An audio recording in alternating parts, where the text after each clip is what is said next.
Relax bro. Ramai yang masih pening pasal subsidi diesel ni kan. Budi Madani lah, my subsidi lah. Nampak macam sama. Tapi sebenarnya, cara dia bagi tu lain tau. Mesin abang PTM explain. Okay, first kita tengok Budi Madani. Senang cerita, ni macam subsidi cash. Kerajaan masuk 300 terus dalam akaun you tiap-tiap bulan. Ini ngam untuk kereta private atau pick-up diesel. Syarat dia relax je. Janji gaji you setahun tak lebih 100k, you ons je pergi apply. Lepas tu, kita ada My Subsidi pula. Yang ni I panggil Subsidi CAD. Sebab you tak dapat cash, tapi you dapat fleet card. Boleh pump diesel harga $2.15 seliter. Tapi kan, yang ni mostly untuk lori dengan van je. Dan bukan semua lori boleh lepas tau. So rajin-rajinkanlah diri tu, cek nombor plat kat Madini website dulu. Untuk abang-abang Hilux atau pickup sekalian, dengar ni betul-betul.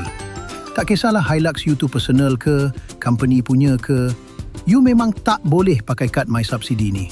Sistem auto reject. So tak payah penat-penat isi form. Tapi jangan sedih dulu. Kalau Hilux tu atas nama you sendiri, private, you still boleh sapu yang cash 300 Budi Madani tu. Selamat.